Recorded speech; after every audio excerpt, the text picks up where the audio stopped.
ตอนเหมืองตำบลหนองล่องอำเภอเวียงหนองล่องจังหวัดลำพูนมาเป็นผู้ดำเนินรายการในเมื่อค่ำยามแรงนี้ท่ามกลางบรรยากาศที่บดมืดเนาะครึ้มฟ้าครึ้มฝนตกก็บ่ใจแดดก็บ่ใจนะหมอกเกิงกลางหางมะมันเปิงกับเข้าภาษาเนาะหุ่มหูว่าน่ะสถานญาติโยมปีนี้นี่มีแนวโน้มว่าจะหนาวเจ้าเนอะอาตมาว่าปีนี้นี่คงจะหนาวเจ้ามันเป็นเดือน12เตื้อยามบัดเดียวนี่เป็นเดือน10หลังแต่มันเป็นเดือน11เก่ามันเป็นเดือน12เตื้อมันก็เข้ากลางภาษาแล้วเนี่ยถ้าว่าที่เต้มันก็เข้ากลางภาษาเข้าเต็มเป่าเลยเนาะมันก็เลยเป็นเกิงกลางหางมะ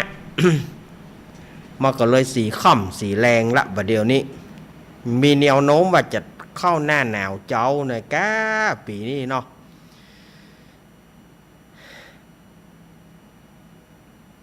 ก่อนอื่นก็ขออนุโมทนากับสถานีต่างๆที่เปิดได้รับสัญญาณในเมื่อแรงนี้เมื่อค่ำนี้ก็มีสถานีวิทยุแม่ขจารโมเดิร์นเรดิโอ 94.50 เมกะเฮิรตซ์อำเภอเวียงป่าเป้าจังหวัดเชียงรายโดยการเอื้อเฟื้อถวายเวลาของโยมป่อน้อยสุวรรณแม่อนงพรหมมินทร์แล้วก็สถานีวิทยุห้วยตองซักเรดิโอตั้งอยู่วัดห้วยตองซักตำบลขวงเปาอำเภอจอมทองจังหวัดเชียงใหม่ 98.75 เมกะเฮิรตซ์โดยเมตตาธรรมของหลวงป่อวาปีวรมานิตท่านอาจารย์ชาวริศชยวังโสแล้วก็สถานีวิทยุบุญญาวาสวัดบุญญาวาสวิหาร 106.50 จังหวัดลำปางเมื่อค่ำยามแรงนี่ก็จะประมาณ3สถานีที่เปิดรับสัญญาณเนาะ มาปะก่อนวันนี้เป็นวันอาทิตย์ที่6 สิงหาคมพุทธศักราช 2566โอ้ดับเบิล6มาแถมแล้วเนอะวันที่6แล้วก็2566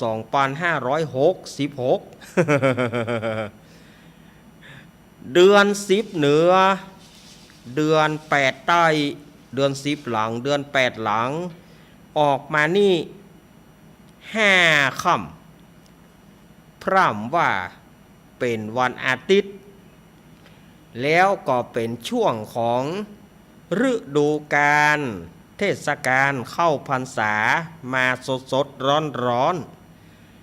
เข้าพรรษามาได้4วัน5วันมานี่ละสถาญาติโยมว่าเขาเริ่มตั้งแต่เข้าพรรษาก็วันที่1นะตั้งแต่วันอังคารไปต้นมาวันพุธไปต้นมากะพุธพฤหัสศุกร์เสาร์อาทิตย์เขาเข้าพรรษามาได้5วันนี้ละเข้าพรรษามาได้5วันอันนี้ของตู้เจ้านะถ้าของญาติโยมก็ได้6วันละเพราะญาติโยมเข้าตั้งแต่วันที่1มาวันที่1เป็นวันอาสาฬหปูชาเป็นวันเข้าพรรษาของศรัทธาเจ้าบ้านแล้วก็ส่วนพระเนนก็เริ่มมาตั้งแต่วันที่2วันที่2พระเนนได้5วันศรัทธาญาติโยมมาได้6วันละฉะนั้น การเข้าพรรษาศรัทธาญาติโยมวันนี้5ค่ำวันพุธ6ค่ำวันฮือ7ค่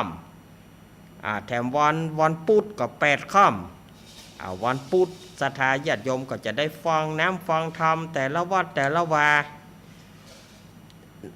จะมีการไหว้พระสวดมนต์นั่งกรรมฐานกันนั่งสมาธิกันบางวัดเปิ้นก็อาจจะมีปาฐกถาพิเศษบางวัดเปิ้นก็จะมีรถด่วนขบวนพิเศษอันนี้ก็ แต่ละวัดแต่ละวาเนาะเราก็ฟังกันไปช่วงของเข้าพรรษา13วันพระ13วันศีลนี้ศรัทธาญาติโยมก็จะได้มีโอกาสอาบน้ำฟังธรรมกันในประมาณ90วันส่วนเรื่องอื่นๆนั้นกรรมเดียวเฮาก็ก้อยว่ากันไปเป็นอย่างไปเป็นสเต็ปไปเป็นอย่างเนาะ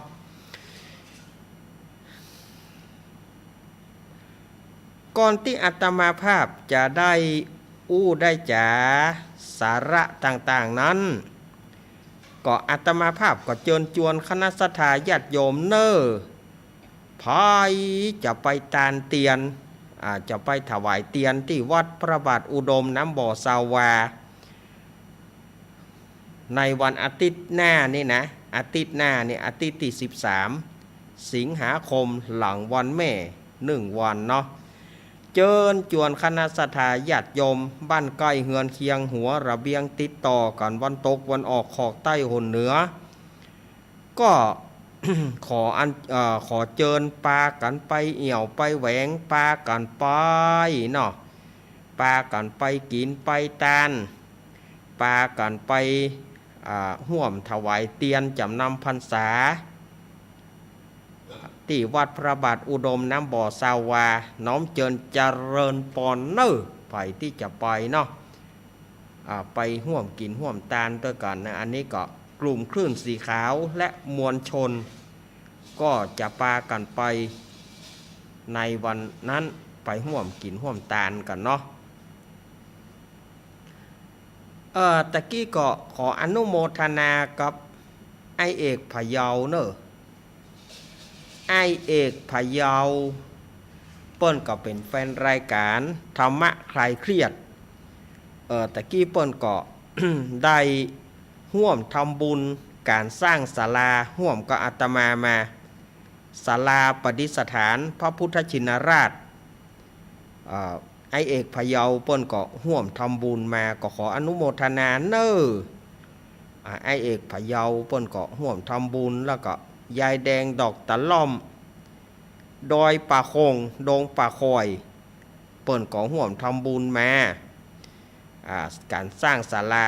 อนุโมทนาเนอนี่ก็ตังวัดอาตมาภาพก็เริ่มสร้างศาลาประดิษฐานพระพุทธชินราชบัดเดียวนี้ก็ยังเลี้ยวไปเกิงมุงหลังคาไปได้เกิงเดียวศรัทธาญาติโยมว่าบัดเดียวนี้นะมุงหลังคาที่พระพุทธเจ้าพระพุทธรูปพระพุทธชินราชมุงได้เกิงเดียวตอนนี้งบหมด ฉะนั้นศรัทธาญาติโยมไผจะห่วมกับอาตมาถ้าอยากจะห่วมกองบุญกองกุศลแจ้งที่อาตมาเนอะหลังไมค์0892140135และ0837611775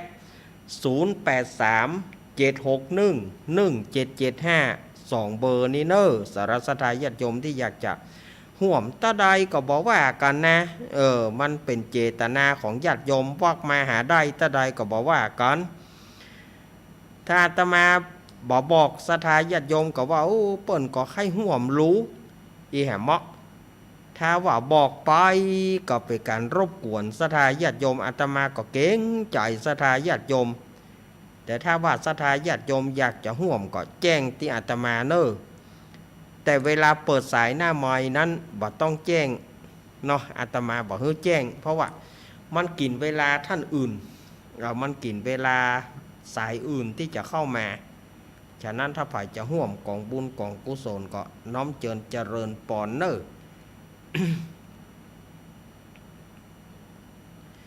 มาวันนี้เมื่อมาปะกันแล้วอาตมาก็บอกเฮ้ได้กลาดเกลียวเสียเวลาอาตมาจะนำศรัทธาญาติโยมได้ทำวัดเย็นแบบปืนเมืองก่อนเนาะมาตั้งแต่ตะกี้มาได้สวดมนต์ทำวัดเย็นปืนเมืองสักกรรม ในก็ได้มาถ้าอาตมาได้มาแทนก็ยังที่เป็นสโลแกนของอาตมาถ้าว่าอาตมามาเมื่อค่ำนี้ก็จะปาศรัทธาญาติโยมทำวัดเย็นแบบพื้นเมืองด้วยกันเนาะขึ้นวัด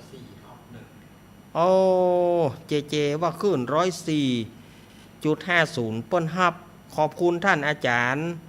ท่านพระครูสมุวิสุวัตวรกิจโจครับผมขอบคุณตัวนะครับเชิญชวนคณะสัตยาติโยมได้ร่วมสวดทำวัดเย็นตัวกันก่อนเนาะทำวัดเย็นแบบพื้นเมืองใช้เวลาบ่เมินเนาะเอาละสัตยาติโยมปนมมือนะกราบหนึ่ง กราบสอง กราบสามไหว้พระตัวกันเนอะอะระหังสัมมาสัมพุทโธภะคะวาพุทธังภะคะวันตังอภิวาเทมิสวากขาโตภะคะวะตาธัมโมธัมมังนะมัสสามิสุปาติปันโนภะคะวะโตสาวกสังโฆสังฆังนะมามิหันธรรมยังพุทธัสสะภะคะวะโตปุปภาคณมะคารังกโรมาเสนะโมตัสสะภะคะวะโตอะระหะโตสัมมาสัมพุทธัสสะนะโมตัสสะ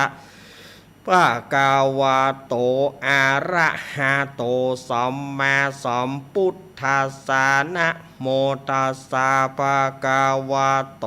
อะระหะโตสัมมาสัมพุทธัสสะโยสันนิสิโนวาราโพธิมูเลมารังสะเสนังมะหันติงวิจัยโยสัมโพธิมากันจิงวะอนันตัญญารานโนโยโลกุตตะโมตังปันนะมามิพุทธังเยจะพุทธาอาติตาจะเยจะพุทธาอนาคาตาปัจจุปันนาจะเยพุทธาอะหังวันตามิสัพปะตะอิติปิโสภะคะวะอะระหังสัมมาสัมพุทโธวิจาจารณะสัมปันโนสุขโตโรกาวิโตอนุตตโรปุริสาธรรมาสารถิสัทธาเทวะมนุสานังพุทโธภาคาวาติพุทธังจีวิตตังยาวันนิพพานังสาระนังกัจฉามินัตถิเมสาระนังอัญญังพุทโธเมสาระนังวารังเอเตนะสัจจวัชเชนะโหตุเมชัยยะมังการังอุตตะมังเคนะวันเทหังปัฏฐะพังสุงวารุตตะมังพุทเทโยจาริโตโทโสพุทโธขมาตุตังมะมังอาทังคีโกอาริยปัทโทชะนานังโมกขาภาวิสัยยะอุชุจามัคโคธัมโมอายังสันติกาโรปานิโตปานิยานิโกตังปานะมามิธัมมังเยจะธัมมาอาติตาจะเยจะธัมมาอะนาคาตาปัจจุปันนาจะเยธัมมาอะหังวันตามิสัพปะตาสวาคาโตภะคะวะตาธัมโมสันทิทิโกอาการเรโกเอหิปัสสิโกโอปนายิโกปัจจตังเวทิตัพโพวินโยหิติธัมมังเจ ชีวิตตังยาวานิปปานังสาระนังกัจฉามินัตถิเมสาระนังอัญญังธัมโมเมสาระนังวารังเอเตนะสัจจวัชเชนะโหนตุเมชัยยะมังการังอุตตะมังเคนะวันเทหังธรรมันจะทูวิตังวารังธรรมเมโยจาริโตโทโสธรรมโมคะมาตุตังแมะมังสังโฆวิสุโธวาราทักขินายโยสันติอินทริโยนิสาปามาราภาหิโนกุเนหิเนเกหิสามัตถิปัตโตอานะสาวโวตังปันนะมามิสังขังเยจะสังฆาอาติตาจะเยจะสังฆาอนาคาตาปัจจุปันนาจะเยสังฆา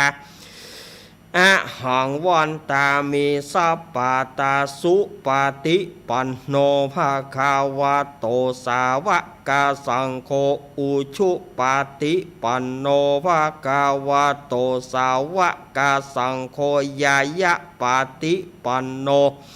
ภาคาวะโตสาวกาสังโฆสามิจิปฏิปันโนภาคาวะโตสาวกาสังโฆยัตติทังจัตตาเลปุริสายุขานิอัตถปุริสะปุงกัลลาเอสาปะกาวะโตสาวกาสังโฆอาหุนายโยปาหุนายโยทักขินายโยอัญชริการณิโยอนุตตรังบุญญาเกตังโลกัสสาติสังฆังชีวิตตังยาวานิปปานังสาระนังกัจฉามินัตถิเมสาระนังอัญญังสังโฆเมสาระนังวารังเอเตนะสัจจวัชเชนะโหตุเมชัยยะมังการังอุตตะมังเคนะวันเทหังสังคันจะทูวิตังวารังสังเกโยจาริโตโทโสสังโฆคะมาตุตังมะมังอิเจวามันจันรัตนาสนายังนามันสมาโนรัตนาตายังบุญญาวิสันทังวิปุรังอารันทังตาสานุภาเวนะหาตันตรายโยหันธรรมยังอติตาปัจเจเวคณาปะทังปนามาเสอาชามายาอาปัจเจเวกิตวายังจีวรังปริปุตังตังยาวเทวสิตัสสะปฏิฆาตายะอุณหัสสะปฏิฆาตายะดังสมากัสสวะตตาปัสสิริงสัพพสัมปัสสนังปฏิฆาตายะยาวะเทวะหิริโกปินาปฏิชาธนาทังอาชามายาอาปัจเจเวกิตวาโยบินดาปโตปริปุโตโซเนวทวายานามัทายานามันดานายานาวิภูสนายะยาวะเทวะอิมาสกายะสัทธิติยายาปนายวิหิงสุปรติยาพระมจริยานุคาหายะเยเตปุรานันจะเวทนังปฏิหังคเมนะวันจะเวทนังนาอุปติสามิยาตระจะเมปวิสติอนาวชาตาจะพระสุยหโรจาติอาชามายาอาปัจเจเวกิตวายังเสนาสนังปริปุตัง ตังยาวเทวสิตาสาปฏิคาตายะโอนหาสาปฏิคาตายะดังสมากัสสวัตตปสิริงสัพพสัมปัสสนังปฏิคาตายะยาวะเทวะอุโตปริสัยยาวิโนทานังปฏิสลานารามทังอาชามายาอาปาจเวกิตวโยคิระณะปัญจายาเพสัชชาปริคาโรปริปุโตโสยาวะเทวะอุปานานังวยาปฏิกานังเวทนานังปฏิกาตายะอาภายาปชาปรมาตายาติปัจจเวคานาติกราบหนึ่งกราบสองกราบสามเอาละ ศรัทธาญาติโยมสาธุชนเฮาอาตมาภาพก็ได้ป้าศรัทธาญาติโยมได้ทำวัดเย็นแบบเมืองเหนือล้านนาเฮาเนาะถ้าจะทำแบบภาคกลางก็มันจะเมินล้ำไป มันจะกินเวลาเมินล้ำไปอาตมาภาพก็เอาฉบับของปื้นเมืองเนี่ยเนาะทำวัดเย็นแบบปื้นเมืองแล้วก็ส่งท้ายด้วยอัจจมายาก็เป็นการเซตเรียบร้อยขณะที่ศรัทธาญาติโยมบางพ่องก็กำลังกินข้าวน้ำข้าวแรงอยู่ลางพ่องก็ยังทำอาหารการกินนุ่งข้าวหุงปลาบางพ่องก็ยังกำลังมาถึงบ้านของกินก็บ่มีของกินก็บ่มีข้าวก็บ่ได้หุงบ่ได้นึ่งไปพอตู้เจ้าที่ไหนหุงมาปักแบบ เนาะตู้เจ้าก็มาย่อยได้เนอะ บ่ใจย่อยเฮือศรัทธาญาติโยมฟังบ่ได้ย่อยหยังอ่ะศรัทธาญาติโยมอิดอ่อนมาก็อาบน้ำอาบท่าเหียแม่บ้านก็หุงข้าวหุงปลากินกันไปเนาะกินกันไปรายการเป็นรายการเนาะศรัทธาญาติโยมรายการตู้เจ้าก็มีกาเตด รายการของพี่น้องเจ้าบ้านเปิ้นก็มีตัวเปิดเพลงไปตัวเดี๋ยวมันแต่ละรายการมันก็บ่เหมือนกันเนาะฉะนั้นรายการตู้เจ้าก็มีกะยัง เฮือศรัทธาญาติโยมได้ฟังกันช่วงเข้าพรรษานี่มันก็ต้องเคร่งครัดหน่อยในการการจ๋าศรัทธาญาติโยมผิดพลาดไปก็บ่ได้บ่เดียวสื่อโซเชียลสื่ออันหยังนักแหนาเฮาจะไปบ่เลยบ่เถยก็บ่ดีเนาะมันก็ต้องแกมแต้แกมเล่นแกมแต้ไปพ้องเพื่อบ่ให้ศรัทธาญาติโยมได้เครียดกันก็วันนี้วันอาทิตย์ศรัทธาญาติโยมวันนี้วันอาทิตย์แอม2-3 วันก็เป็นวันพระแถมแล้วเป็นวันพระวันศีลแถมแล้วศรัทธาญาติโยมก็จะได้ไหว้พระเข้าไปอาบน้ำฟังธรรมกันในวัดในวาหรือว่าจะไปฟังขบวนรถด่วนเปิ้นฮ้องว่าเทศรถด่วนขบวนพิเศษเปิ้นจะไปวัดที่ไหนในเชียงใหม่เปิ้นมีเนาะในเขตเชียงใหม่นี่เปิ้นมีรถด่วนขบวนพิเศษตั้งละปูนตั้งในเมืองก็ถ้าจะมีอยู่แต่ส่วนมากก็จะมาที่วัดตัวเก่าวัดเดิมวัดบ้านเฮาวัดบ้านเฮาเนี่ยเปื่อว่าฟังเทศน์ฟังธรรมกันบางที่เปิ้นก็ฟังเมื่อเจ้าบางที่เปิ้นก็ฟังธรรมเมื่อไงบางที่เปิ้นก็ฟังธรรมตอนบ่ายฟังธรรมแล้วก็ลวดทำวัดทำวาลวดทำวัดเย็นลวดสวดมนต์นั่งกรรมฐานสมาธิช่วงของเข้าพรรษา ก็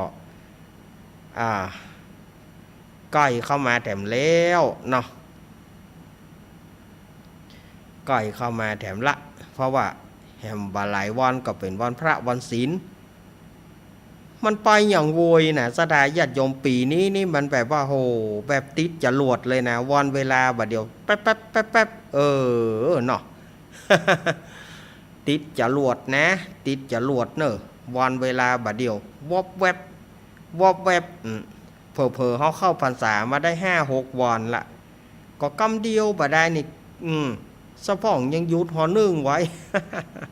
ห้องยุดหอนึ่งไว้ยำตานได้เอากินเตื้อ มันตานได้เอาแกงโฮเตื้อจะถึงวันศีลแล้วละเนาะวันเวลาบัดเดียวมันติดจรวดเนาะสถาญาติโยมเหยอ้าว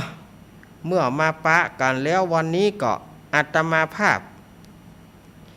ก็จะได้เอาทำมาเล่าให้สถาญาติโยมฟังเนาะ วันนี้นะจะเอาทำมาเล่าให้สถาญาติโยมได้ฟังกัน แล้วก็ช่วงที่2ก็จะเอาเป็นนิทานมาเล่าให้สถาญาติโยมได้ฟังกันวันนี้ก็เอาทำมาเล่าก่อนเนาะจะเอาทำเรื่องมหาวิบากแต่ว่าบาใจเป็นฉบับเก่านะอันนี้แถมฉบับหนึ่งเด้ออันนี้แถมฉบับหนึ่ง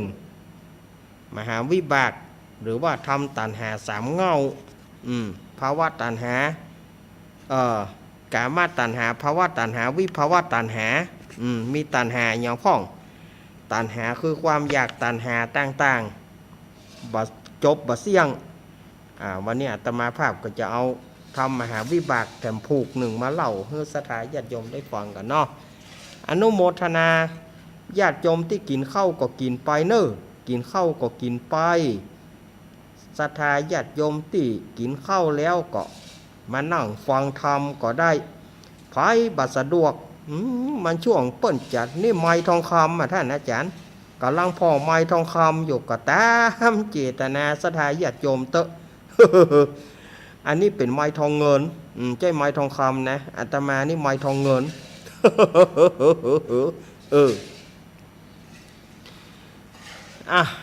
สถาญาติโยมอาตมาจัดเทศเป็นทำนองสักหน่อยเนาะนะโมตัสสะภะคะวะโตอะระหะโต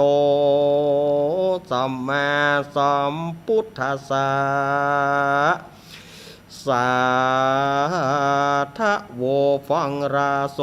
ตุจนาสาปุริสะตั้งหลายตั้งยิ่งใจมวลหมู่อันเข้ามานั่งอยู่หลายลำ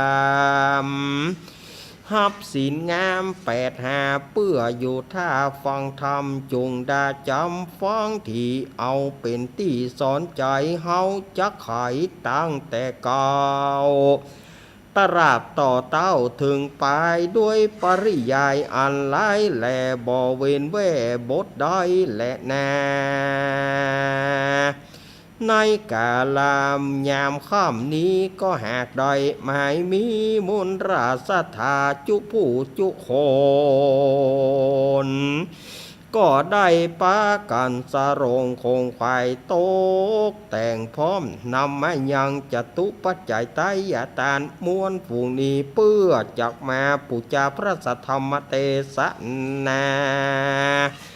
ในกาลายามนี้เพื่อจักตานไปหาปิตามันดาพ่อแม่ตั้งเท่าแก่สัมปัตวงศาญาติกาและญาติมิตรพี่น้องอันใดร่วงรับดับขันไปแถมปูนแถมส่วนหนึ่งจักตานไว้กับตนตัวตานไว้ภายภาคนาตานไปหาพ่อเกิดแม่เกิดปู่แทนย่าแทนเจ้ากรรมและนายเวรนะสาปสัตว์ตั้งหลายสาปวิญญาณตั้งหลายที่บ่มีญาติบ่มีไผกินไผตานก็ขอบุญสารอันนี้ขอไปรอดไปเถิงยังเขาเจ้าตั้งหลายเฮือได้ฮับซึ่งภารณบุญของกินของตานะได้กินได้บริโภคแล้วก็ขอเอาตนต ขึ้นสู่สวงสวรรค์จันทร์ฟ้าบุญสมปานแก่กาได้ถึงอมตะมหาเนราปานบ่อยาจ้าและนาเอาละเนาะอาตมาภาพก็ได้เตดตามทำนองกองธรรม ได้ใส่ระบำทำนองเห็นหน่อยต่อไปอาตมาก็จะได้เตดได้เล่าให้กับสถาญาติโยมตั้งหลายได้ฟังกันในสมัยที่พระพุทธเจ้าของเฮาเปิ้นประทับอยู่ที่พระวิหารเชตวัน กรุงสาวัตถี ยามนั้นเปิ้นก็ได้ปรารภถึงป้อกาจินงัวเปิ้นก็ได้พระพุทธเจ้าเปิ้นก็ได้เทศนาให้กับภิกษุทั้งหลายแล้วก็พุทธบริษัทจำกัดมหาชนทั้งหลายเพื่อได้ฟังกันว่า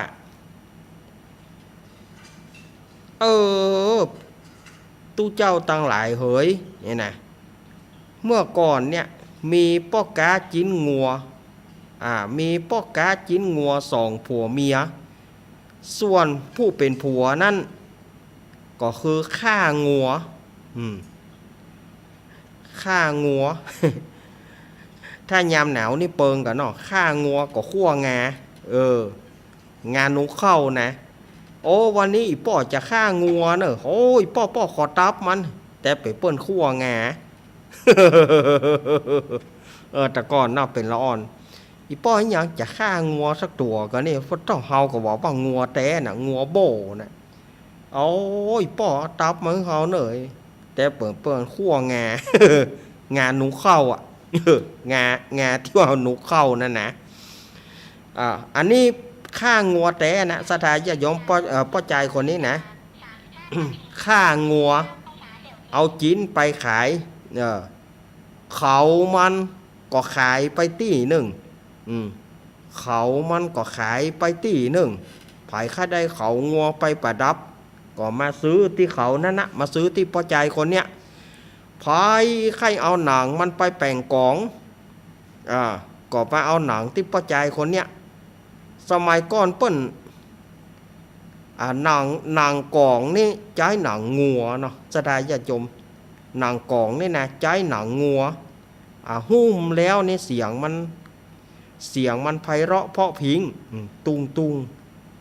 งสมัยก่อนเนาะถ้าเป็นควายนี่เปิ้นเอาไปสุแม่เนอะเอาไปแป่งเกิบเอาไปแป่งเกิบเพราะเขาว่าเกิบหนังควายสมัยก่อนไผได้ซูปเกิบหนังควายนี่เท่นะเท่ขนาดไผได้ซูปเกิบหนังควายระวังเนอะมันขี้คบตีนนะหนังควายเกิบหนังควายนี่นะฉะนั้นก่อนที่จะใส่เขาต้องคบมันเถอะก่อนกูคบมึงแล้วเนอะห้ามคบตีนกูนะเกิบฟองน้ำเขานี่ก็เหมือนกันนะสถาญาติโยมเกิบฟองน้ำเขาน้ำซุปนะมันคบตีนเขาเปิ้นว่าให้คบมันก่อนคบมันเป็นพิธีแบบใดกูคบมึงแล้วเนอะไม่ห้ามมาคบกูเนอะคบตีนกูก็อย่าโกกมึงแป่งแว่นล้อให้ล้ออ่อนนะขู่มันตัวนะขู่มันตัวนะ เกิบหนังควายนี่ก็เหมือนกันถ้าเอาบักคบมันขี้คบตีนเฮาสุแม่เด้อเกิบทุกชนิดเกิบยางรถก็เหมือนกันเกิบยางรถก็เหมือนกันขี้คบตีนคนโบราณเปิ้นว่าไปที่ไหน3อย่างเนี่ยสถาญาติโยมกลัวไว้เด้อไปที่ไหนให้ระวังก็มันมี3อย่างนี้เข้ามาแล้วยุ่งละ1เกิบคบตีน2กินขำเขี้ยว3ไข่เหี่ยวในรถ3อย่างนี่นะสถาญาติโยมก็มันมีกระไผ่ละป้ามันตึงมีเงินกองเต้าหัวก็บ่ม่วนละมันมี3อย่างนี่นะ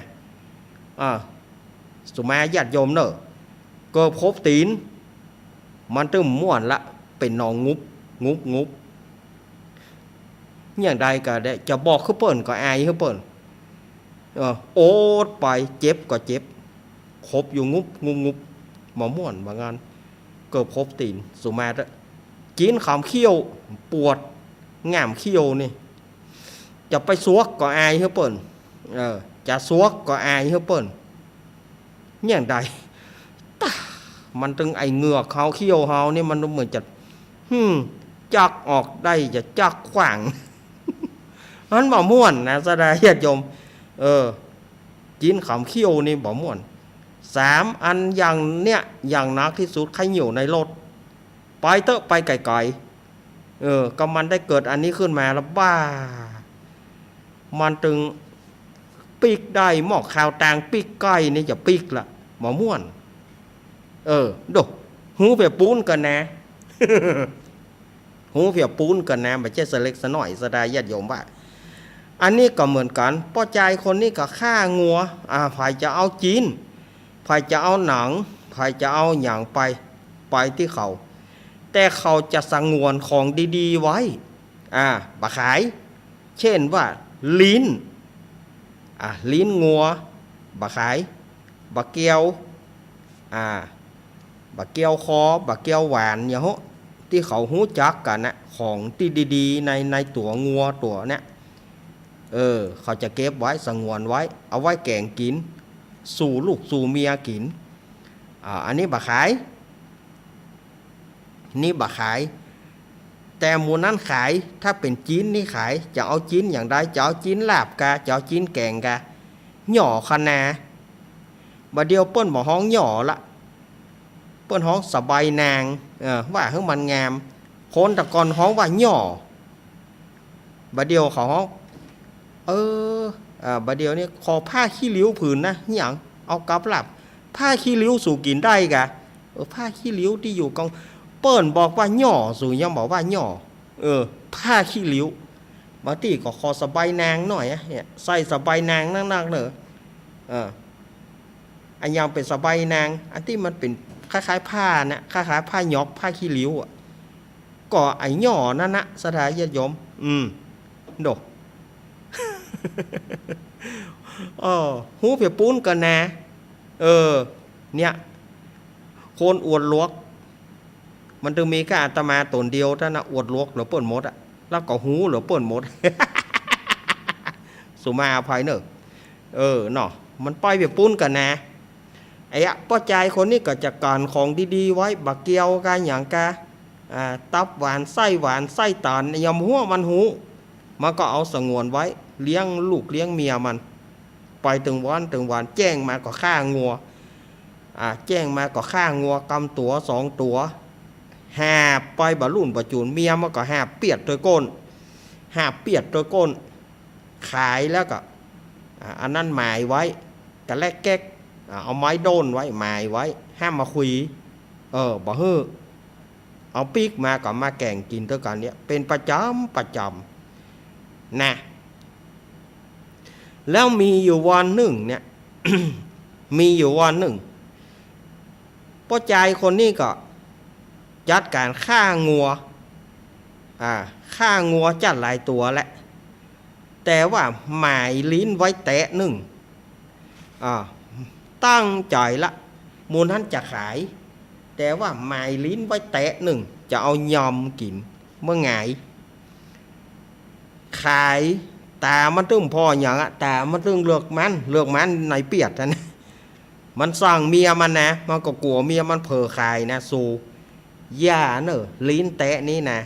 ย่าได้ขายเป็นอันขาดถ้าบาเจือแล้วสู่ก็ฆ่านี้ได้ละกันแน่ละบาได้นะหัวสู่จะแตกตัวแหมดูพอเหรอเมียมันก็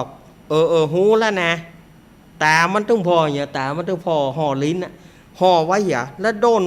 นไม้ไว้2 กะลัดเอาไม้โดน2 กะลัดเนอะเมียมันก็ทำตามขี้ค้านเป็นเรื่องเป็นราวกันเมียมันก็ทำขายกินขายอย่างวันนั้นขายหมดละบักเกียวก็ขายอย่างก็ขาย แต่ว่ามันจึงจะเอาลิ้นนั่นนะสู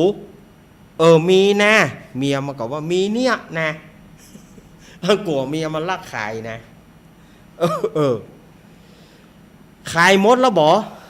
นางก็บ่มีละเขาก็บ่มีละ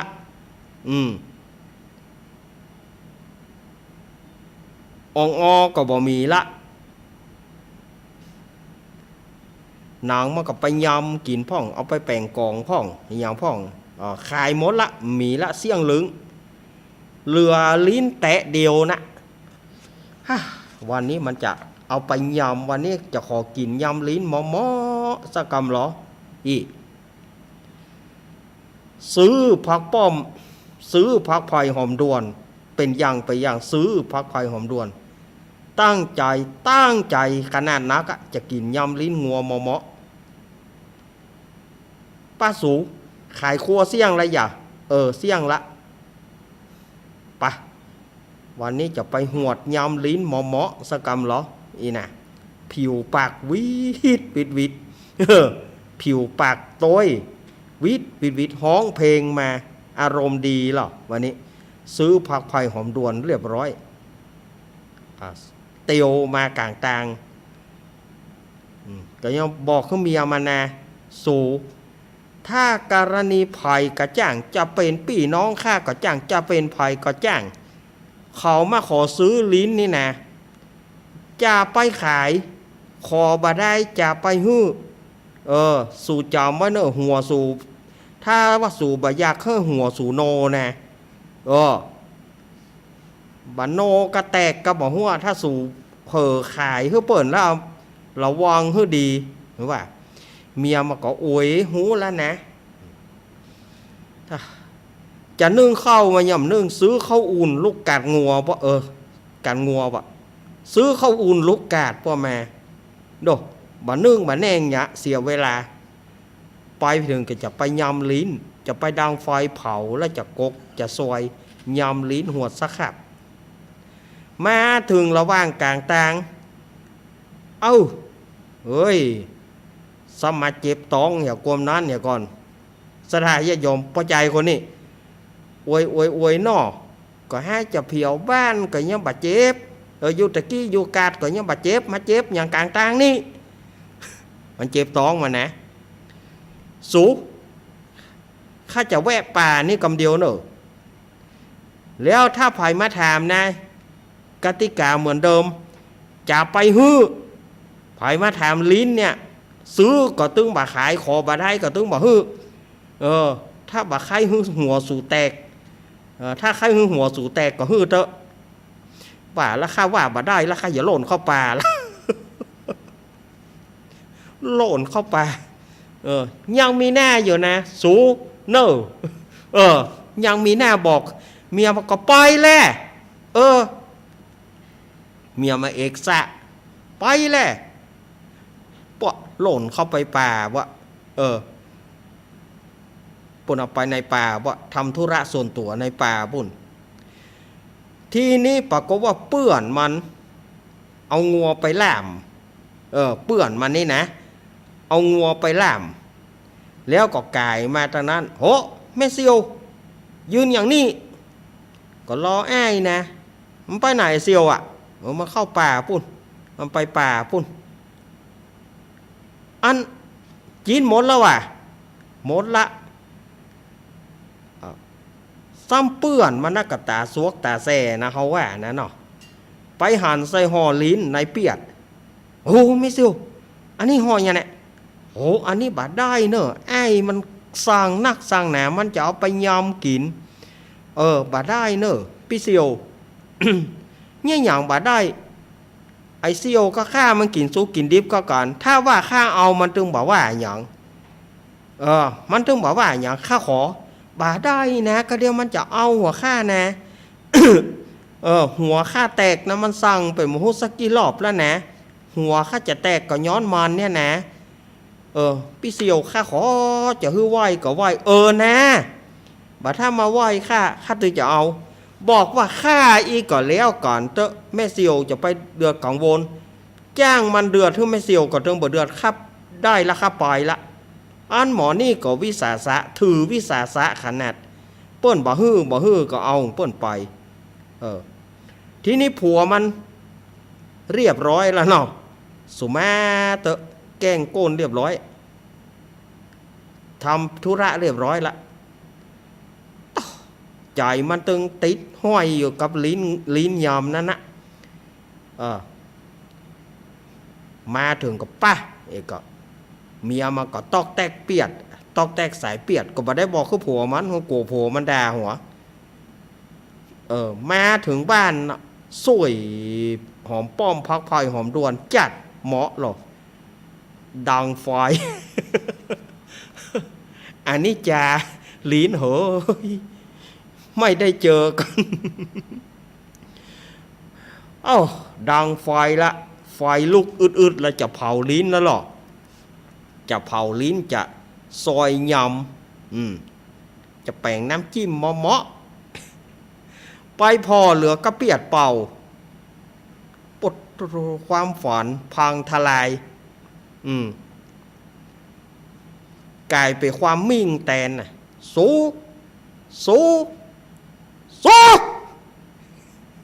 เมียมันเฮ้ยไอ้หยังน้ำเหลือ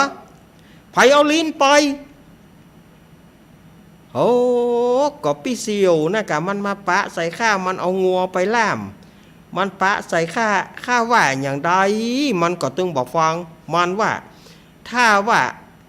หูว่าเป็นมันเอาสู่ตึงบอกว่าอย่างก็แห่ตึงบอกคือมึงเลี้ยวลูกแห่ตึงว่าจะไปฮื้อไผ่แล้วมึงฮื้อเนี่ยหยังแต่ก่อนแม่มันจัดดีความโคตรนะความโคตรขึ้นมาบึดมันถึงพออย่างบาหารแล้วมันถึงหูนี่อย่างเพื่อเอาบททบเข้าใส่มิงมองอันหูมันนั่นน่ะบททบกลายเป็นห้าเป็นมึงก็ข้าก็ตึงว่าบ่ฮื้อนะข้าว่าไอ้จะด่าหัวข้าก็ตึงบ่ใจฮื้อแต่ว่ามันรู้เอามันว่าบอกเตอะถ้าเป็นมันเอาเนี่ยสู่ตึงบอกว่าอย่างห้าบอกเลี้ยวบ่ใจกาหาตึงว่าจะไปฮื้อหาสั่งติ๊กสั่งตัวหูมึงหนวกกะหูมึงบ่ได้ยินกะว่าบอกว่าบ่ได้ปากว่ากระตีนถึงสถาญาติโยมสุมาญาติโยมเนาะตีนหวดหลังเมียมันบึกฮะอู้อย่างมึงจึงบ่ฟังแลนี่หรอบ่ได้ฮะจะต้องกินลิ้นงัวเฮือได้ฮะจะเอางัวตัวที่มัดปืนกะล่างนั่นนะพอมันเหรอฮะบ่ได้กินตัวนั้นฮะก็จะกินตัวนี้ฮะตึงเอาจนได้วันนี้ฮะบ่ได้กินลิ้นงัวฮะถึงบ่ยอมแล้วมึงนะจะไปหวังมากินกับฮะเนอะมันข่างทุเมียมาแล้วมิ่งก็มีดเข้าไปปืนกะล่างแหล่งงัวเนาะสมัยก่อนเปิ้นแบ่งเป็นโซนนะแหล่งงัวนี่เอางัวมัดปืนกะล่างมัดที่แหล่งนะอยู่ทางจอกก้นตูอยู่ทางจอกก้นตูไปถึงก็งัวปูใหม่นะเนาะมากระท่าจะเอาออกแหล่งก็ว่าจะท่าตายบอกว่างัวนั่นมากับหมูเรื่องเนี่ยห้องโบห้องหาพ่อมึงหยังมันฆ่าตายกะมันโคตรทึ่งงัวนะก็มาลอกลิ้นออกเอาลิ้นออกมาว่างัวนั่นกับหูเรื่องหูราวอย่างสดายญาติโยมลอกลิ้นให้มัน หูกอมกันแหละลอกลิ้นให้มันกับกอมได้กับปาดลิ้นงัวนะสดายญาติโยมงัวก็ดิ้นสลดบดปาดดิ้นขวาดเลือดกายอย่างกายโอ้หน้าเวทนางัวปูใหม่นะงัวปูใหม่ปาดได้แล้วก็ฟ้องบสนใจปาดลิ้นงัวแล้วก็เอาได้ลิ้นงัวแล้วก็ขึ้นเหือนสวยน้ำบัดถ้ามาวางกินก็แฮเฮ้ยหรอมันด่าเมียมันนะอย่ามาฟอวางกินเนอะมีดเนี่ยอย่าหื้อมึงมันตัวมือเมียมันกินเนอะมันกึดแล้วนะบอกให้เมียมันกินให้กินคนเดียวฮะหวานวันนี้หวานฮะได้อย่ากินคนเดียวฮะมึงบัดถ้าหวังเข้ามาก็เจอมีดมือกล่อมกับมีดโกกมือเฮ้ยไล่ไปคอมึงปุ่นว่าโคตรทั้งเมียมัน มันก็ได้เผาอ่ะเผาลิ้นเนี่ยนะ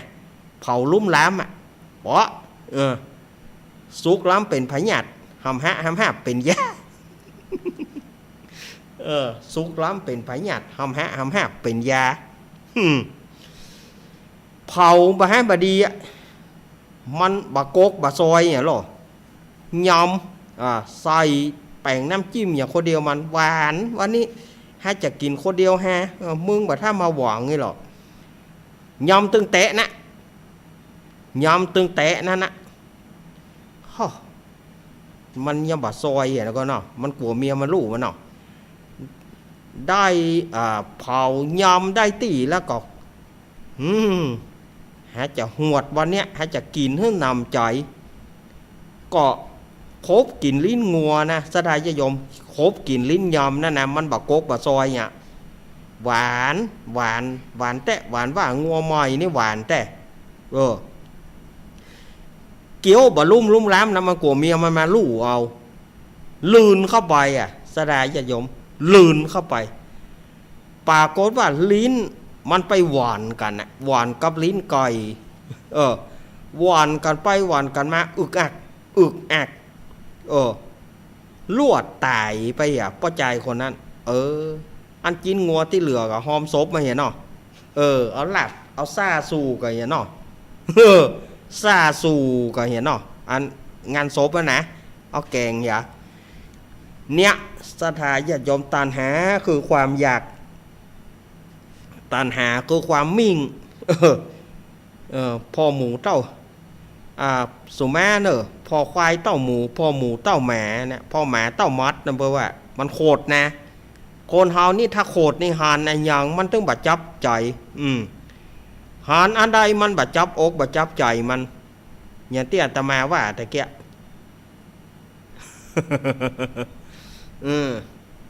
ป้าหมาเตะหมาป้าหมูก็เตะหมูป้าสามเณรวัดสันเหมืองเว้นลองบอกเว้นในหยอกของมันลองบอกเว้นในหัวของมันลองบอกเว้นเฮาสักคนเนาะเนี่ยศรัทธาญาติโยมสาธุชนทั้งหลายความมิ่งความโขดมันก็บ่ได้จ่วยอย่างผลสุดท้ายก็เมียก็ต้องมาตุกจัดงานโซเพื่อแถมเป็นเฮาไปเผาวันนั้นเนาะเผามันเลี้ยวไปและกินงัวเราก็แกงสู้กันเหี้ยกับหักไม้ตกปุ่นเหี้ยกับหมดท่าเอวังก็มีด้วยประการชนี้ ถ้าเฮาจะอู้ก็คือกรรมตันตาหันกรรมใต้ขอบบุรีกะเล็ดญาติโยมเขาเจ้าบุรีกะเล็ดก็บุรีกะเล็ดนะเป็นบุรีชิก้าของพม่านะบุรีเบ้าหลวงล้วงนะเพราะเขาบุรีกะเล็ดถ้าเขาไปข้ามไปเอี่ยวลายหน้าเนี่ยเขาจะไปปะเพื่อขายบุรีกะเล็ดบุรีต้นก็มีบุรีกะเล็ดก็มีไผ่เกยสูบพ่องมันหอมนะเปิ้นเอาใบจากเล่มใหญ่ๆเอาใบจากใบใหญ่ๆนะปอนบุรีกะเล็ดหอมบุรีกะเล็ดบุรีกะเล็ด บุรีพม่าเนาะเนี่ยศรัทธาญาติโยมเหยฉะนั้นกรรมอันใดสิ่งบดีจะไปเงี้ยสิ่งใดดีก็ควรทำสิ่งใดบดีก็บ่ควรทำใจความโคตรล้ำมันก็ย่อมจะชิบหายด้วยเข้าของชิบหายด้วยเข้าของบ่เทื่อชิบหายด้วยตัวเก่าแถมความมิ่งล้ำความโคตรล้ำมันไม่ใช่ได้อย่างแม้ อันนี้อาตมาภาพก็แนะนำให้กับศรัทธาญาติโยมมาถึงตั้นนี่ทำมันก็จบสื่อนี่พอดีศรัทธาญาติโยมเหยทำมันจบแล้วเวลาของอาตมาก็หมดลงเพียงเท่านี้ศรัทธาญาติโยมว่าจับพอดีเนอะช่วงที่2ก็เอาปอนเนาะศรัทธาญาติโยมศรัทธาญาติโยมจะไปฟังหนีไปไหนเตอร์เนอร์ฟังสวดธรรมจักรกับปวัตตนสูตรแล้วก็สวดเมตตาใหญ่เสร็จแล้วปะอาตมาในครึ่งหลังปะอาตมาในเกิงหลังเกิงชั่วโมงหลังเนาะศรัทธาญาติโยมฟังหนีไปไหนเตอร์เนอร์อยู่ตัวกันกำเดียวก่อนเนอร์อาตมาย่างก่อนเนอร์เจริญปอน